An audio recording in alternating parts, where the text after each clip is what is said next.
On September 11th, 2001, 4 planes were hijacked, carried out suicide assaults against U.S. targets. 2 planes struck the World Trade Center Twin Towers in New York City. A 3rd plane struck the Pentagon in Arlington, Virginia, just outside of Washington, D.C., and a 4th plane was taken over by passengers and crashed in a field near Shanksville, Pennsylvania.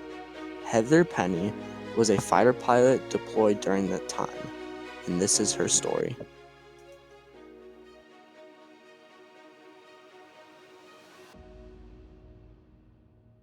What happened after you took off? Mark Sasseville, my flight lead, and I took off that day, and we didn't have any weapons. We don't fly around with live missiles or live bombs on board our jets when we go on normal training missions. We save those things for when we go into bad guy land, when we're actually going into combat. And so, we weren't prepared for anything like this. It wasn't something that our nation had thought about.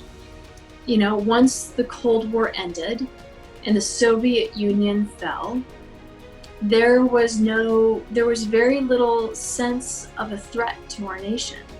And so no one thought we needed to protect our borders. No one thought we needed to have fighters sitting on alert with live missiles on board. So when Sass and I took off, we had no weapons.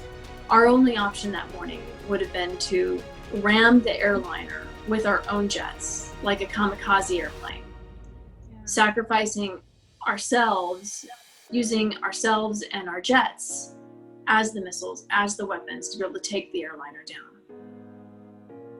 We took off that morning, and it was eerily silent on the radios because the FAA had already started to ground all of the civilian traffic.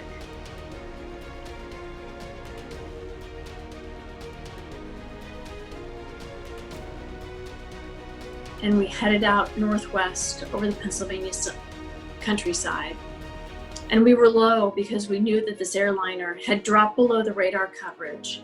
So we were low and we were sweeping with our own fighter radars, hoping to be able to pick up something. But we never found anything. As I said, the passengers on Flight 93 made the heroic decision to take control of the airliner and crash it into the countryside where no one else could get hurt, so that the hijackers couldn't hurt anymore.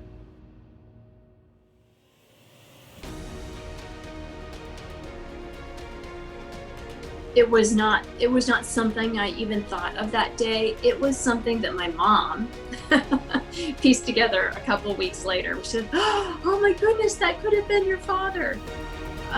But it really wasn't something that I was thinking about, because what was important to me at the time was what I needed to do to make sure that I didn't let down my flight lead, my squadron, or my nation.